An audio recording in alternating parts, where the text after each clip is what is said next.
next time you meet me in Gate City. Oh, Cody Pope. I know Cody Pope. Our friend is Cody and we not having a good day. Smack dab in the middle of all that. That was beautifully said. And I love that you said when you have a microphone. And we were able to do it. It's about just showing up.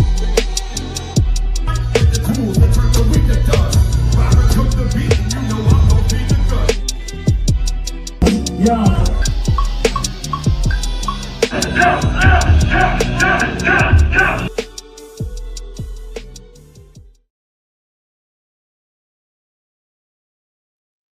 What up, world? Welcome back to another episode of Cody Central. Welcome back, welcome home, or welcome for the first time. I appreciate everybody tuning in. Shout out to my brother Ryan, first one in the chat before we even went live tonight. Much love. Granite State Ramen is going to be opening up soon. Make sure you guys go back and check out that episode from a couple weeks back. It's going to be crazy. I'm excited for all that is going to come. Big congratulations to you. And big thank you to everybody that's rocking with us tonight, whether you're tuned in from YouTube or Facebook. Do us a favor, as soon as you jump in, let us know what city and state you're rocking from. And as always, please make sure to subscribe to Hellhound Publishing on YouTube so that we can hit that growth metric that we are working towards.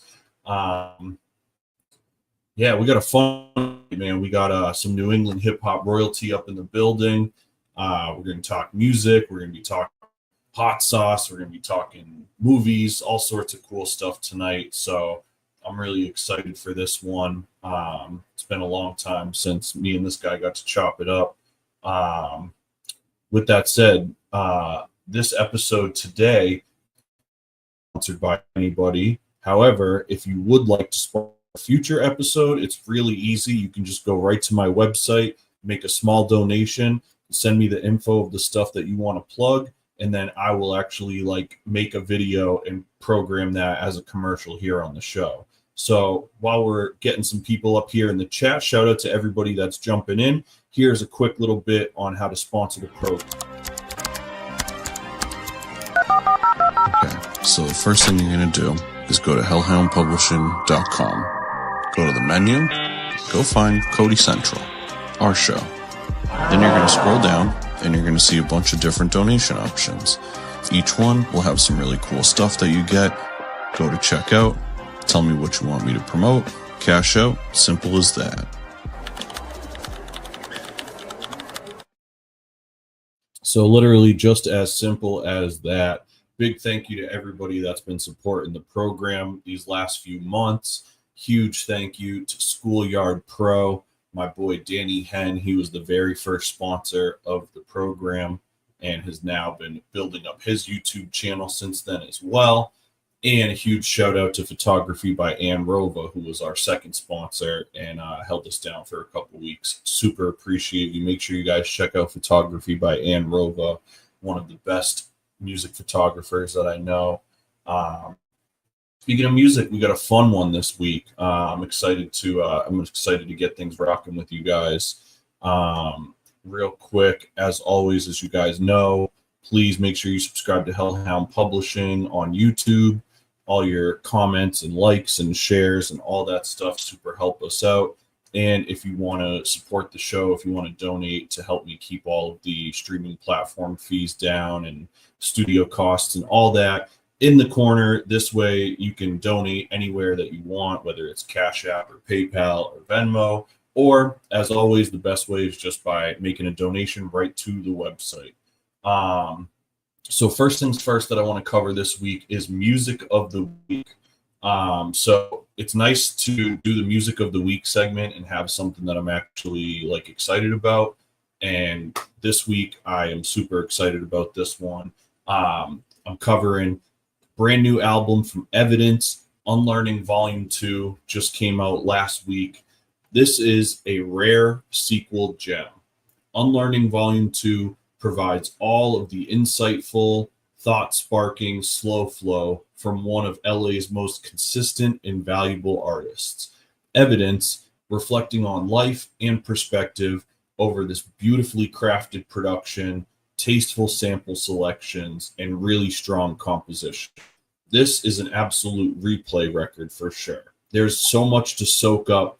The wordplay and the things that he's saying in the lyrics, there's just really so much that I think people will take to heart and really give them a way to kind of adjust their perspective in life. And yeah, I love Evidence. It's seldom ever a miss.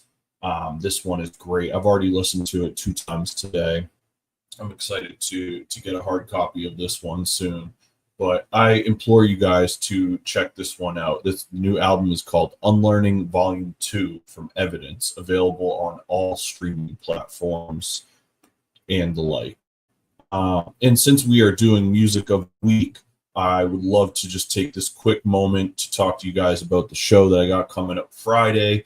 This is a really big deal for us, or a big deal for me, of course. It's my first solo show in 3 years.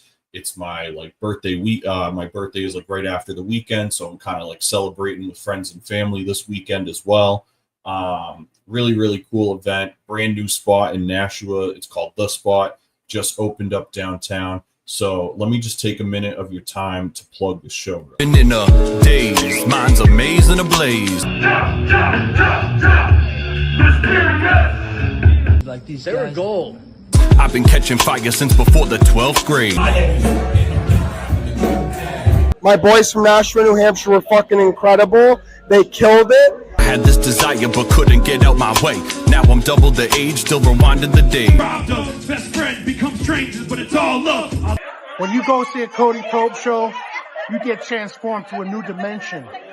Amazing. Not having a good day. Interrupted reading from ceiling demon to wood. Say, my feet are bleeding, life on the edge. Perfect night, one of the best nights of my life, all because of my boys right here. Another morning, I awake. Sell my things to stay afloat. Possessions that are more than make me feel to stay with hope. So, you gotta go to the Cody show, full show. What's my name, yo? Hellhound Publishing, let's fucking go. 603, baby.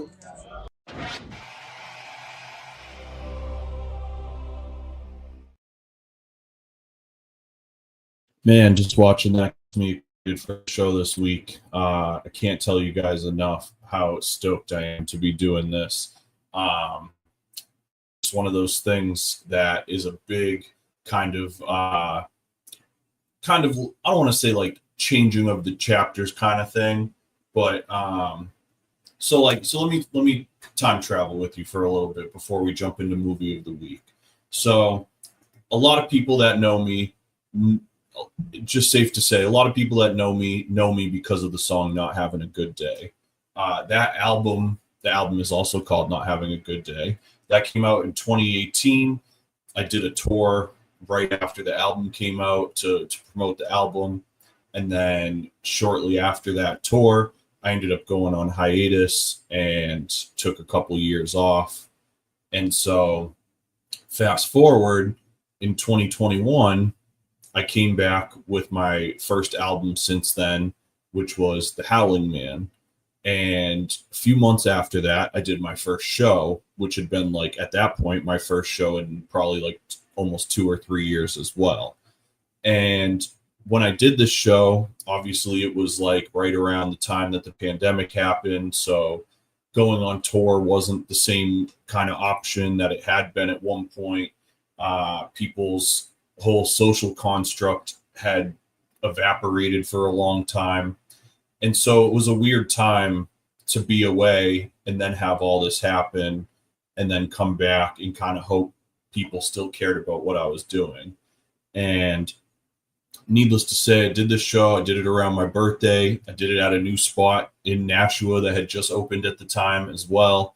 And some of the best things that have ever happened in my creative life stemmed from doing that show. Doing that show was the night that I met Byron G. And obviously, as you guys know, we've gone on to do 2 full-length albums as well as 3 EPs, and made one of the best friends of my life thanks to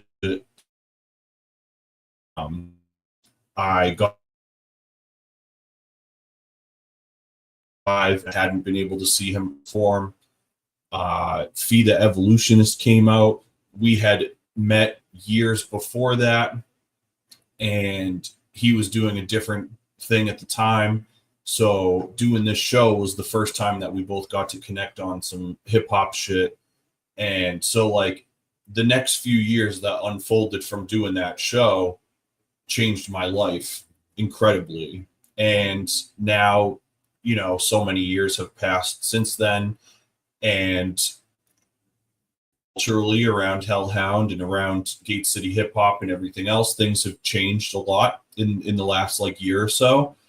And so I just realized that going into this next year of my birthday and trying to get my life together, I also realized that maybe this is a good time to do another refresh where it's like, I'm going to do another solo show because at this point I haven't had to play solo in years, almost probably 3 years now. I've been lucky. I've had Byron, I've had Bizza, and then as the last few months, I've had the Keyholders band as well.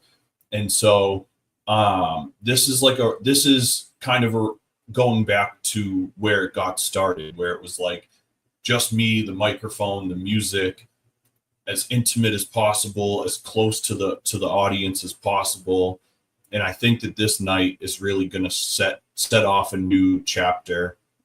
It's going to really like bring people together, bring new people into the fold, and really just kind of set some intentions going forward. So I really hope you guys will join us in the show this Friday. Big shout out to everybody that's already got their tickets. I super appreciate the support. We do have a couple pre-sale tickets still available. You can get those now at cody-pope.com.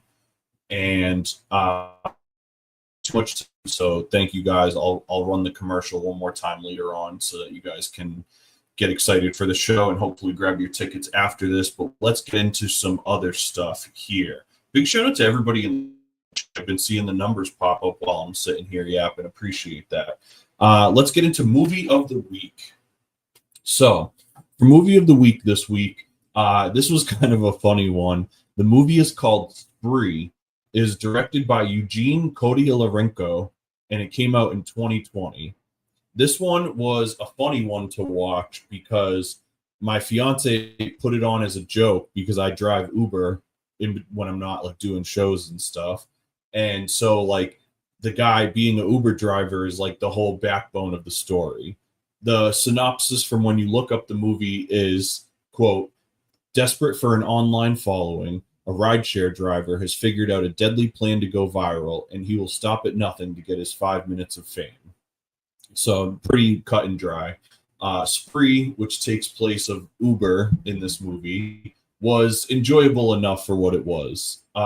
Definitely not something that I would go back to watch personally. It was just really sporadic. It was filled with it was like overstuffed with like random bits and gags that kind of made it distracting. But the concept was really interesting. And Joe Keery, who plays the lead, plays a really convincing, desperate lunatic. And I say that as a compliment. There's really some fun shot choices in this as well.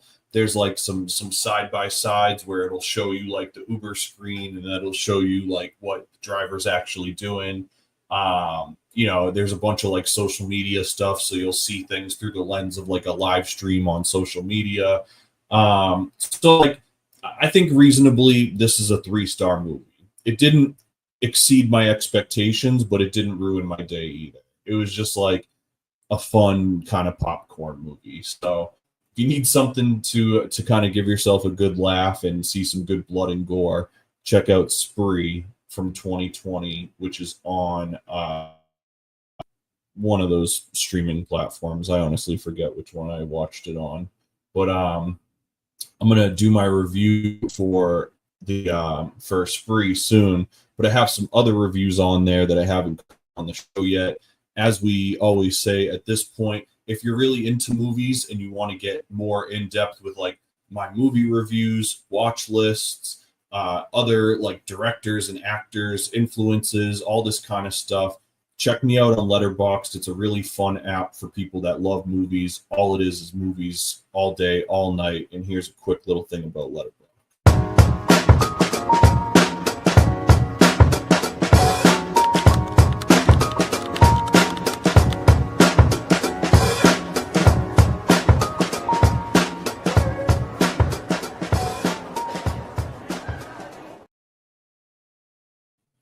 All right, guys, I'm going to run through the event listings real quick, and then we are going to get into our special guest that we have waiting backstage. Really excited to talk to him about all the stuff that he has going on.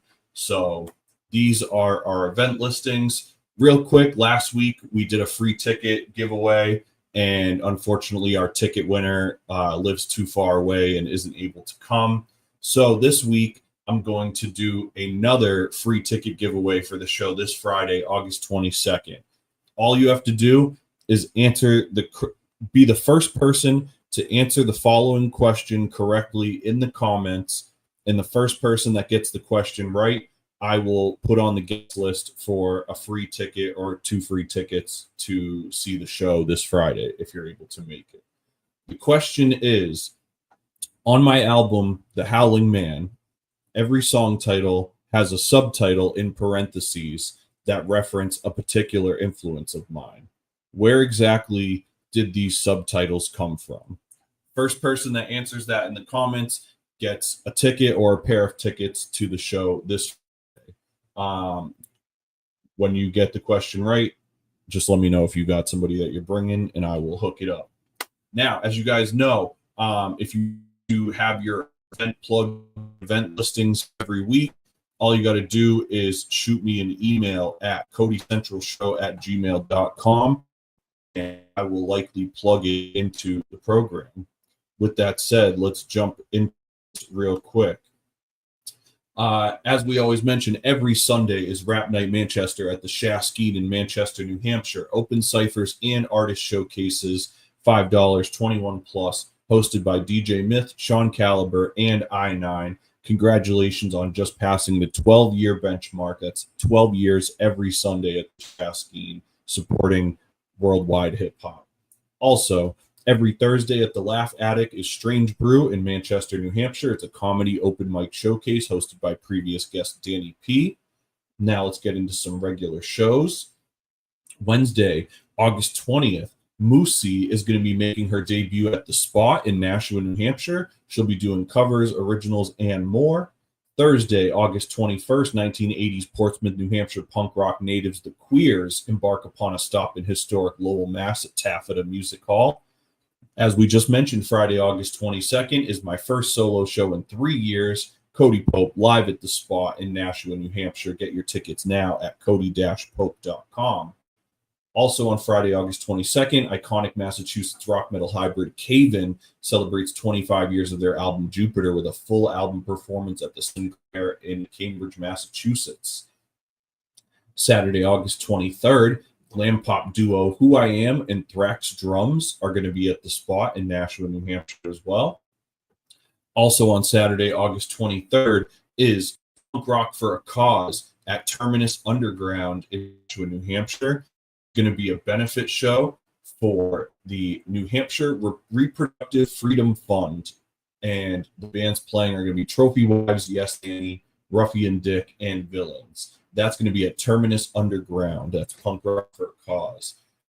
Also this weekend is the New Hampshire Newts doubleheader at Ameren Field in New Haven, Connecticut. That's Saturday, August 23rd and Sunday, August 24th. Previous Cody Central show guests, the New Hampshire Newts, a Sandlot baseball team, are going to be playing back-to-back games this weekend. Tuesday, August 26th is the Berkshire's Music Mixer at Muse in Housatonic, Massachusetts, hosted by Jackson Whaling and the After Hours Creative Dining Experiences. Friday, August 29th, American industrial legends 9 Inch Nails embark upon a huge tour that stops at the TD Garden. Saturday, August 30th is Hardcore Flea Volume 4 at Ralph's in Worcester, Massachusetts. Monday, September 1st, late 90s LA indie rock band Rilo Kiley returns to the stage at Look Park in Northampton, Massachusetts. Also on Monday, September 1st, Bulletproof Tiger Tattoo's 10-year anniversary party is going to be at the Shaskeen in Manchester, New Hampshire. Conservative Military Image will be there, Search Warrant, and TF. Wednesday, September 3rd, Stereo Dreams at the Aphodian Theater in Portland, Maine, featuring Even Though, Phonos, and Blank Space Beats. Stereo Dreams is a producer showcase hosted every month by Graphic Melee. Saturday, September 6th, you can catch me, Cody Pope, at the Phoenix Rising NoHo Art Gallery in Northampton, Massachusetts. Tuesday, September 9th, you can see Blink 182 at the Bank of New Hampshire Pavilion in Guilford, New Hampshire. Thursday, September 11th, there's a screening of High Fidelity at the Music Hall in Portsmouth, New Hampshire, followed by a live in-person Q&A with none other than John Cusack. Friday, September 12th, Manchester Firm Pig Roast Weekend Day 1, featuring the Word for Word reunion show at the Shaskeen in Manchester, New Hampshire. This is a huge deal. Word for Word hasn't performed in, I think, like 15 years or something like that. One of the most important New Hampshire hardcore bands. Also on the show is going to be Soulless, Opposition, Cheated, Sophisticated, and Hard Feelings. Saturday, September 13th is day 2 of the Manchester Firm Pig Roast Weekend at Woody's Tire Shop in Hooksett, New Hampshire. You can catch Haywire, Missing Link, Fool's Game, and more. Also on Saturday, September 13th is Sumfest 2025 at the Dance Hall in Kittery, Maine, featuring Oceanator, Lily Senberg, Rick Rude, and more. Sunday, September 14th, myself, Cody Pope, and the Keyholders, my new live band. We're going to be at Rap Night Manchester at the Shaskeen alongside Bluntsworth. Wednesday, September 17th, notably reclusive yet stellar MC Billy Woods takes stage at Brighton Music in Allston, Massachusetts. Thursday, September 18th, late 80s New Jersey punk icons Bouncing Souls are going to be at Royale in Boston. Sunday, September 21st, Stop Making Sense, the 4K re-release screening of the Talking Heads movie is going to be at the Cabot Theater in Beverly, followed by a live in-person Q&A with none other than Talking Heads guitarist Jerry Harrison. Thursday, September 25th, absolute punk rock legend Iggy Pop takes the stage at Suffolk Downs. Friday, September 26th, New York hardcore legends led by Harley Flanagan, the Cro-Mags, make a wild appearance at the Taffeta Music Hall in Lowell, Massachusetts. Saturday, September 27th is Punk in the Park at the Palladium featuring Bad Religion, Pennywise, Comeback Kid, and more. Saturday, October 4th is the Life of Agony 30-year anniversary show at Wally's at Hampton Beach, New Hampshire, also featuring Josta from Hatebreed. Saturday, October 11th, the artist Graves will be at the Spot in Nashua, New Hampshire. Monday, October 13th, Blueprint is going to be at the Flask Lounge in Portland, Maine, presented by Monday of the Minds. Wednesday, October 15th, Benny the Butcher is going to be a big night live in Boston, Massachusetts. Also on Wednesday, October 15th, 90s emo and indie rock giants Modest Mouse are going to be at the MGM Music Hall. Saturday, October 18th and Sunday, October 19th is the 6th annual Punktoberfest at Thirsty First in Lowell, Mass. Friday, November 7th is the Drive-By Bukkake 20-year celebration at Taffeta, Lowell, Massachusetts. Big shout out to my brothers in DBB. Thursday, November 6th, GBH, the late 70s punk icons, are going to make their way to Brighton Music Hall. Saturday, November 15th, 90s post-punk stalwarts Hot Water Music are going to be doing a special performance at Wally's in Hampton Beach. Tuesday, November 18th, Erykah Badu, Mama's Gun 25-year anniversary at the MGM Music Hall, Fenway Park, Boston. Saturday, December 6th, Raekwon and Mobb Deep 30th anniversary tour at the House of Blues. Also that day, celebrate the 70th birthday of New York hardcore legend Vinny Stigma. Agnostic Front are going to be playing at Irving Plaza. And lastly, Saturday, December 13th, Blissmas 25 at the Buffalo River Works in Buffalo, New York. The formerly Every Time I Die holiday show this year features Glassjaw, Saves the Day, Terror, Onyx, Haywire, and so many more. You can get tickets now. As always, if you want to have your show in the weekly event listings, just shoot me an email at codycentralshow@gmail.com. And with that said, let's get into this episode of the show tonight. I'm really excited to be joined by a longtime indie hip-hop contributor with years of notable New Hampshire, from years with notable New Hampshire group Gray Sky Appeal to his upcoming release, King's Karma, an album that coincides with a hot sauce release, music video releases, and a lot more in partnership with Man Bites Dog Records. I'm super excited to welcome my homie. Everybody in the chat, please give it up one time for Subtex. Yo, what's going on? I'm chilling. You hear me? Absolutely, man. Thank you right, for being here tonight. Thanks for having me. For sure. So first things first, chat as long as we're live tonight. So anybody that has questions for our guests throughout the show, drop them in the chat. We'll throw them up on screen and get our favorite ones answered. Shout out to Dane who just jumped in the chat. Much love, Dane. So yeah, let's get right into it, man. So we first met was during Scott Peel era. It was at a Halloween party in the early 2010s with Def Rock, DJ Myth, and a bunch of other people. But even back then, I had already known about GSA. You guys had already been putting in work for a long time. So what age were you when you kind of first started getting into making music, or like when you figured out that that's what you wanted to do? Wow. Yeah, that I remember that show, first of all. That brought back a bunch of memories. That was crazy, yeah. I don't know. I've always been musical.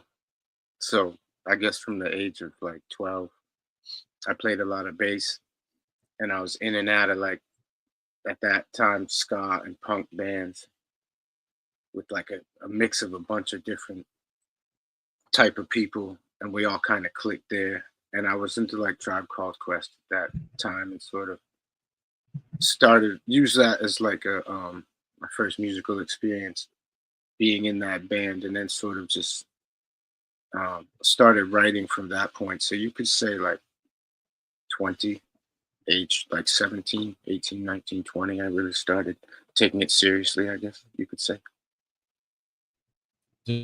So what were you from doing bands and stuff like that for fun, and then eventually kind of feeling of like, nah, we really want to do this, like we're gonna hit the road and really like put that work in? Yeah, I guess like 2010 you could say was like the time of really sort of taking that jump and moving to New York from Boston, and sort of, yeah, that 10-year landscape of New York was definitely like, yeah, we were in it, yeah, for sure.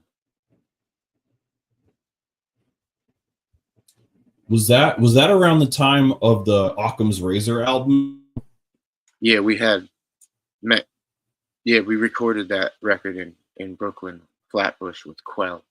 He came up for a little like 4-show New England tour, and he recorded all his verses just one day. He locked Taj in a room and then recorded that record and sort of like gifted it to us. It was really kind of nice. He was like, these are my verses, and then you do the rest, and then release this record. So yeah, that was nice of Quell, and that experience was cool. But 2014 maybe was that time around. Okay, that makes sense then. Hard to remember. What was that?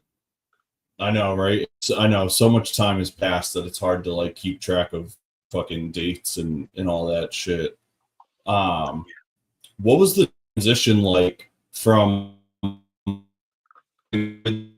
to do the group and do the stuff in New Hampshire and then moving to New York? Was there like a period of acclimation where you had to like figure out where the spots were and figure out kind of like what the culture was like, or had you guys already, because you guys had already been kind of like going out there, you just knew that it was like, all right, it's just time to be out here for real now? Good question. Yeah, we had been back and forth, not a ton, but enough to know some people out there and like the right shows to get on, and yeah, so we knew some people, but not a lot, and we went there with like not much in our pockets, and like we were lucky to have a place to stay out there for a little while, but yeah, that was the jump, I think, from like the Boston to New York transition. But like, yeah, it was fun. Yeah. It was definitely like some dope music came out of that, and some dope shows for sure. And then it seemed like as as the 2010s started winding down, it seemed like everybody kind of, you know, had families, had different creative things that they wanted to do. And now it seems like everyone's kind of doing like a new creative thing in their own way. And so had you ever thought about doing like music as a solo artist? Like, had that kind of thought always crossed?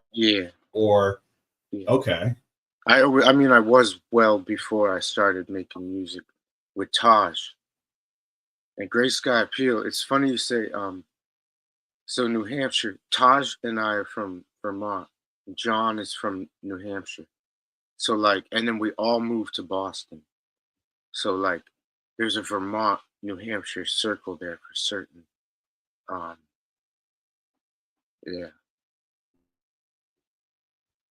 Yeah, that was wild in that time too. Like the circuit was deep, in like you could go and do 2 or 3 nights in Vermont, and then you could do 2 nights in Maine, and then you could do a couple nights in New Hampshire and Rhode Island, and it was like everybody had like a weekly or a monthly or whatever, and so it just made it made it so fluid to move around. Yeah, it was excellent. Yeah, it was well mapped out in terms of New England, and everyone really like supported each other. They still do, but it like there was an era of like of New England hip hop that like it was nice. It was. I think it was fun. It was. I feel like in that time, for me, I like started rapping in the 2010s. Like I had been doing music before that, but like I didn't put out my first joint until like 2012. So for me, it was like really cool that like cat that I had listened to on MySpace, like you know, I had heard GSA before, I had heard Def Rock, like I had heard all these different projects through the years, and it was just one of those things. It was like I came from like punk rock and hardcore, so I just never imagined like crossing paths with these people whose music I was listening to. And then fast forward like post high school, and now it's like we're part of this circuit, we're doing shows. They're just started, and there's cats who've been rapping for 20, 30 years. We're all just like mixing and mingling, and it was it was really special. I think the energy is still there, but it's just that like that dichotomy of like the senior players who had really set the chord up for us, and then the cats that were on. Yeah, I couldn't agree with you more. Yeah, it was special. Yeah, but there was an era of New England hip hop like well before we were even in it, and like so it's nice to see. I guess New England is like, you know, people say Boston is like not a lot of support towards each other, and there's sometimes Boston can be difficult, and so can anywhere, but like New England gets sort of, I don't know, I just find that it's well connected with all the states, and it always sort of has been, and I think it always will be. There's definitely a unique spotlight on like the New England hip hop region, because in other places it's like you go to the Midwest, but you have like a place in mind. Be like, for me, like when I do the Midwest, it's like it's always Ohio or Indiana specifically. So it's like I never done half of the other states in the Midwest, and so I just think of those places. But like anybody that comes to New England, pretty much doing the whole circuit. Like there would be no reason to come to New England and only do New Hampshire or only do Rhode Island or whatever. It's like it's one of those places that you're so lucky. Yeah, agreed. I can see your chat in the chat. Yeah, I can see it. Yeah. And appreciate you. This big shout out to the Spot. We were just that obviously this week, but one cool thing to mention is that Spot has a show going on every single night this week. So big shout out to them for supporting local music of all kinds. Big up to them for pop. They got that shit going on too. Much love. So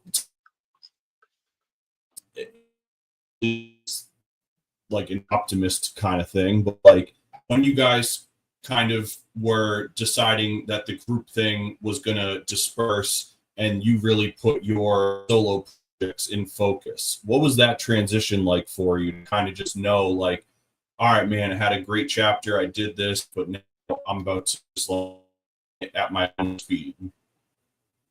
Yeah, it felt, it's a good question. It felt, I feel like, I had a lot to say that I wasn't saying on Gray Sky Records. So it was sort of already, it was there. And it manifested, I guess, into the Book of Ezekiel 1. And then, I just had, I don't know, I had a nice support system at that point, and did a release party at the Delancey. And it was really cool, and it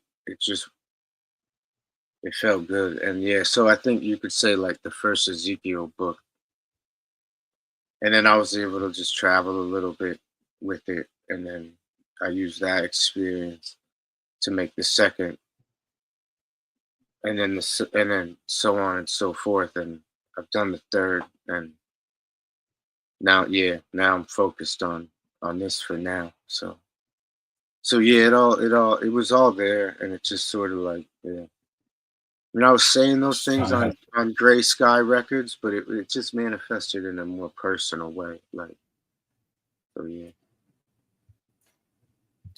So I want to ask you, I want to get into the new record, but I do want to ask, because you did mention the Book of Ezekiel records, which I think those are awesome. And that was kind of around the time that we got to rock the last show together, I think.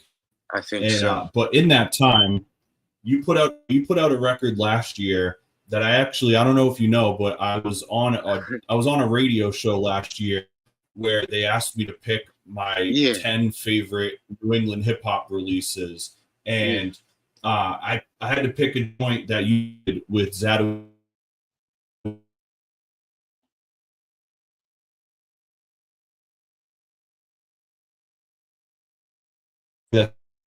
And it just seemed like fitting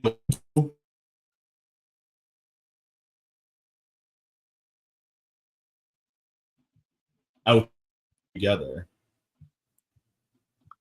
You chopped up there. I couldn't hear that question, to be honest. Oh, my bad. Yeah, the internet's all good. I was saying, when you listen to that record, it's very much you, but it was like you kind of stepped off of the trajectory that you were on for a bit and did something a little different than what you were doing already. So I was curious as to like how that whole project came together between you two. You're talking, the Do Air Smoke record, right? Yeah. Yeah, okay. Yeah. And thank you for that too. I did know that about the Ment track, right?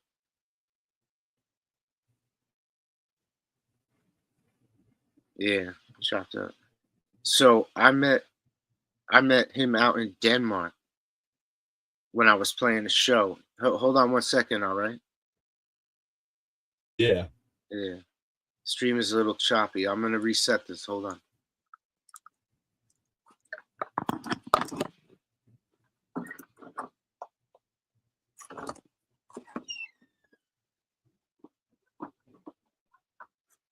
Come here. Come here. It's fine. Come on. Thank you guys for rocking with us. The internet is indeed a little choppy. That is likely with the Hellhound HQ, because for some reason our internet sucks. So thank you for rocking. I could. Sorry, sit right there. I could hear my daughter screaming. I'm sorry, so I had to go upstairs. So this is Luna. She'll just join us. She'll just join us for a second. So you had said the Do Air Smoke record, we had met out in Denmark, and he's from London, and then we oddly met out there, and then we made some music out there, and then I had gone to the UK, and then we linked in the UK. So we recorded a record when I was out there, and then we did some other stuff, and we have another one coming as well, called Do Air Grim. And Do Air Smoke was You Are Beautiful, but Do Air Grim is You Are Ugly. So we have that record recorded as well. But yeah, peace to the Zatrucci. No, they got a good thing going out there. Yeah, Gold on the Mixer Records. Those dudes, yeah, thumbs up to those dudes. Daddy, how'd you get involved in playing shows out there? For the whole night. Hold on 1 second. Say that again. How did I play shows out there? Yeah, like how'd you get involved in like doing shows in like Denmark and the UK and whatnot? That seems like quite the jump from the timeline. Toke from Denmark, Copenhagen. Dude, Toke, Toke. I met him, and he just he throws shows out there. So we played in it's called Freetown, the name of the spot, but I can't remember. It's got another name. But there's no laws in this spot, and you can't bring cameras in there. The jazz club, something jazz club. But it's a portion of the city where there's like a different policing system. It's some legendary spot, and yeah. So Toke sets shows up out there, and American artists go out there. There was someone, Premrock was there right before I was there, and they were like, "Do you know Premrock?" And I was like, "I do know Premrock." So yeah, there's a circuit out there too, but I really and then England. My wife is from England, and then this is our daughter, obviously. So then we have like family out there, so I would go out there and just sort of navigate. And I think when I first went out there, I was looking for someone to shoot a video, and I just posted on some message board like, "Hey, I'm out here. Does anyone shoot?" And this dude named Oliver Whitehouse hit me up and was like, "I'll shoot you a video out here." And he had done stuff with like Ed O.G. and someone else. There was someone else, yeah. So he had done Lifelong, and so he had done a few American artists, but he was he has a company called Section Red in the UK, and he makes really cool videos. So he did a bunch of Ezekiel, the Book of Ezekiel. He did that one. So through him, then I met a couple other people, Wishmaster, who's like proper, and then Ill Informed. I'd known him and Leaf like before I even went out there. So like I knew these dudes and know these dudes, and then was able to like meet them in person and just sort of like navigate that way. So like it's fun. I can go out there and play shows, but yeah. Peace to all those guys, and then That's a dope network to have built up. It's like cool to be able to expand your reach that way without having to like compromise on how you would approach doing it. You know, you can just kind of like build that up around the life that you're building up at the same time. You know, rather than having to like book a tour to get out there and like that. I think that's really cool. Yeah. Bristol's a good city out there for like everything, but music and hip hop. They have a good scene out there. That's where Wishmaster's from. So yeah. Okay. Those dudes and then Ill Informed is out there as well. Yeah, there's a few Bristol and like portions of London. I would like. Yeah, there's some good music out there for sure. Hell yeah, that's what's up. Into the new album. I'm excited to talk about that too. real quick,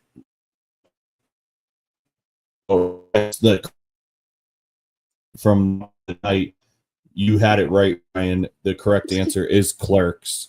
The subtitles on all the songs from The Howling Man are the title cards from the movie Clerks. Friday, I will put here.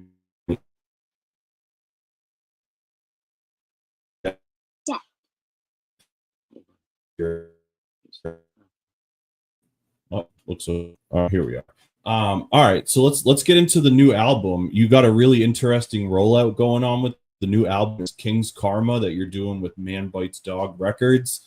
You got a hot sauce that goes along with it. So tell me about this came to be, like the new album, the hot sauce, the rollout, everything that you got cooking. Clearly, this was something that you've kind of been formulating for a while now.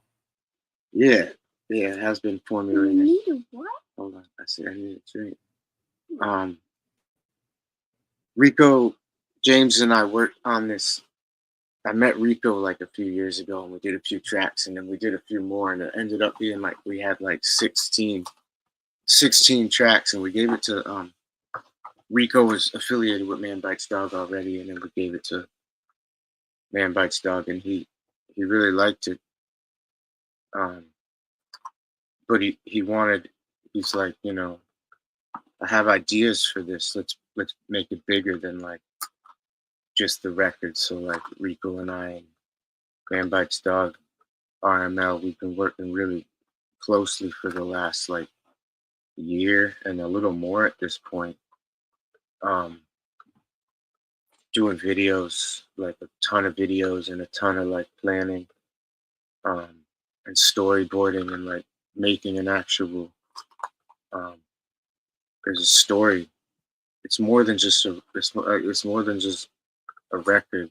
There's so many layers to it, like that. It's an interesting rollout, and there's enough depth to it to roll it out in this way. Whereas, like in this day and age, people don't have the attention span for much. This is more. I feel like it's more than just a record. The record will come, but like what's to come from now until the record actually comes out is really like the heart of what it is. So yeah, I'm excited to like share what we've been working on. So yeah, it's dope. Uh-oh. It got booted off. Uh-oh. Daddy. Yeah. What is that white stuff? Like paint.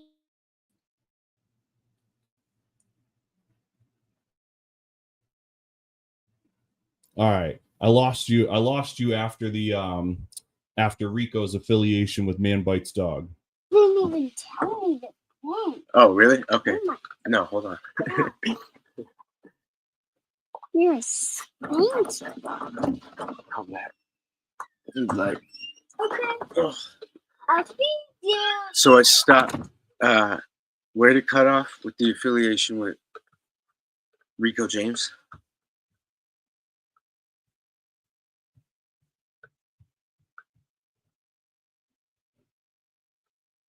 I'm gonna reset mine, and maybe that will help.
I don't know why the internet doesn't want us to answer this question, but thank you guys for holding for us. All right. I think we're back, right? Dad, what is that? Insulation. What is that? It's insulation.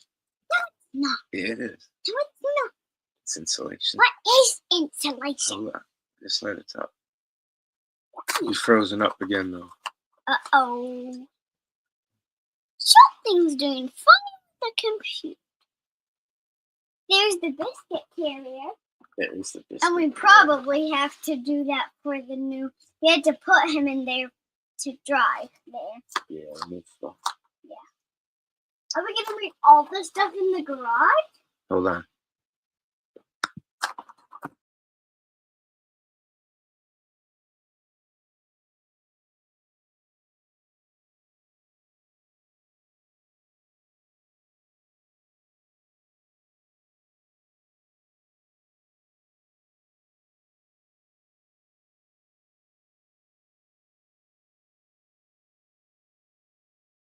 Mommy.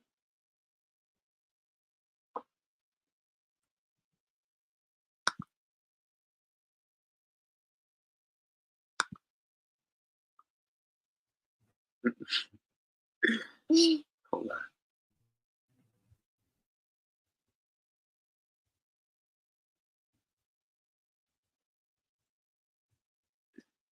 I can't tell. Can you please open the thing? Yeah. Okay, what is in called whatever?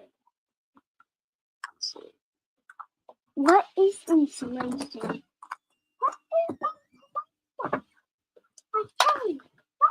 Honey, can you hear it up there? Yeah, it's frozen on his end. Maybe not.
Cody Central is written and produced by Cody Pope for Hellhound Publishing. If you'd like to sponsor the program and have your brand, podcast, or service featured, learn more about that today at www.hellhoundpublishing.com/Cody-Central.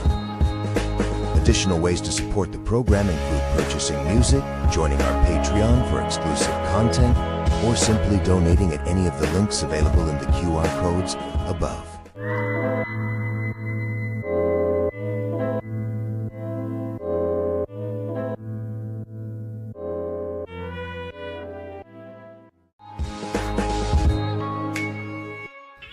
Well, I certainly feel sorry for you.